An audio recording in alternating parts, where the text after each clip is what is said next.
Hello, তো চলে এসেছি আজকের একটা নতুন ভিডিও স্টার্ট করতে একটু অন্যরকমভাবে। যেহেতু তোমাদের বলেছি আমি স্ট্যান্ড কিনেছি, তো সেহেতু আজকের ভিডিওটা একটু অন্যরকমভাবেই শুরু করছি।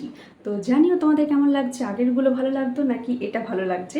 তো হ্যাঁ, যদি এটা ভালো লাগে তাহলে চেষ্টা করবো এরকমভাবেই করতে, আর যদি আগের মতো ভালো লাগে তাহলে চেষ্টা করবো আগের মতোই করতে। তো হ্যাঁ, যেটা বলতে এসেছি সেটা বলি। অনেক দিন ধরে প্ল্যান ছিল কলকাতায় এবারে শপিং করব। কেন কি এর আগের বছরও গেছিলাম আমি, বোন আর বাবা কলকাতাতে শপিং করতে। এই দেখো, দেখে নাও, এই যে দেখুন, 1 বছর আগের ছবি।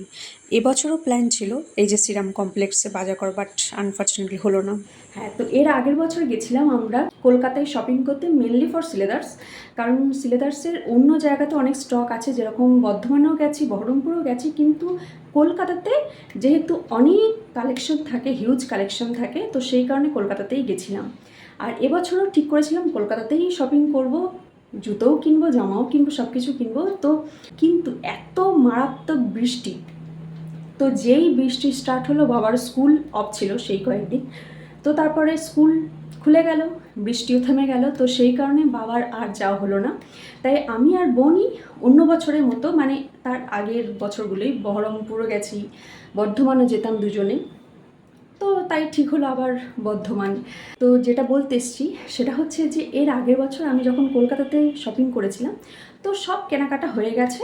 তো একটা মাত্র ড্রেস, যেটা হচ্ছে যে সব কিছু কেনার পর ওই যে শ্রীরাম কমপ্লেক্সে, এই যে দেখে নাও, হ্যাঁ, তো শ্রীরাম কমপ্লেক্সেই ওখানে, তো তোমরা যারা গেছো তারা তো অবভিয়াসলি জানো যে ওটা একটা মার্কেট। তো ওখানে অনেক মল আছে, ছোট বড় অনেক দোকান আছে।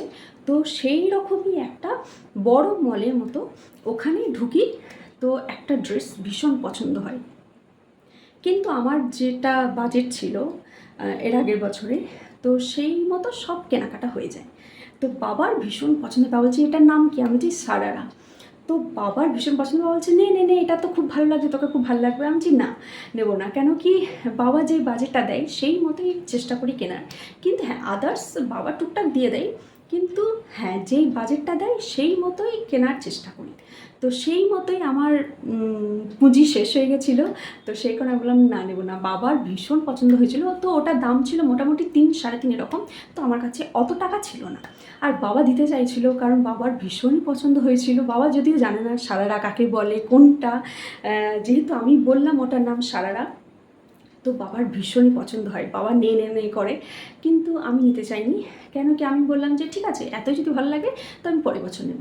কিন্তু এবছর এসে মনে হলো যে না, খুব একটা গর্জাস কিছু কিনতে ইচ্ছে করছে না ফর দিস সিচুয়েশন। তো দেখলাম যে না, কিনবো না। তো বাবাকে বলেছিলাম যে এবছর আমাকে কম দিও বাজেট, আমি খুব একটা বেশি গর্জাস কিছু কিনবো না। আর এরকম খুব একটা যে কারোর বিয়ে বা কিছু আছে সেরকম খুব একটা ক্লোজ কারোর নেই। তো সেই কারণে আমি বললাম যে না, খুব একটা কিনতে ইচ্ছা করছে না, আমি অত দামি কিছু কিনবো না। কিন্তু বাবার সেই এর আগের বছর থেকে যখনই কিছু কথা হতো তখনই বাবা বলতো যে এবারে কিন্তু সারারাটা নিবি। তো আমি বললাম যে হ্যাঁ ঠিক আছে। তো যেহেতু কথা হয়েছিল যে নেব, আর এবছর আমি যেহেতু বলছি না, নেবো না গর্জিয়াস কিছু, তো বাবার কোথাও কি খারাপ লেগেছে। তো সেই কারণে বাবা যেই অ্যামাউন্টটা দিত আমাদের প্রত্যেক বছর, একটা অ্যালটমেন্ট থাকে, ভাইয়ের এত, আমার এত, মায়ের এত, তো সেই রকমই বাবা দেখছি পুরো মানে বলতে গেলে ডবলই দিয়ে দিয়েছে। আমি বলছি যে এত টাকা কেন, আমার এত লাগবে না। বাবা বলছে না, ওই সারারাটা নিবি কিন্তু এবার, সারারাটা বেশ ভালো ছিল।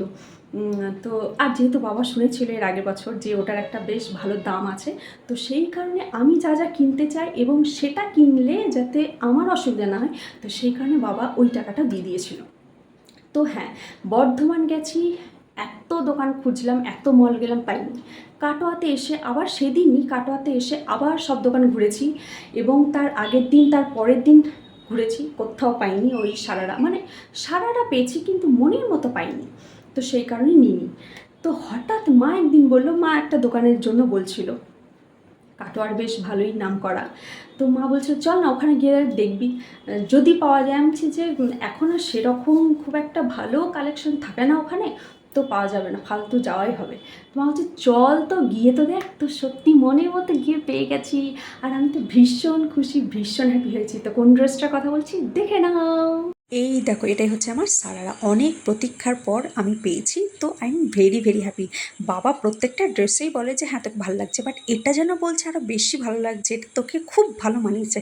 তো হ্যাঁ, it's a great great compliment for me. Actually মনের মতো ড্রেস না হলে না কিনতে ইচ্ছা করে না, আর এটা হচ্ছে আমার মনের মতো। শুধু আমার না, মা বাবার সবার ভীষণ পছন্দ হয়েছে।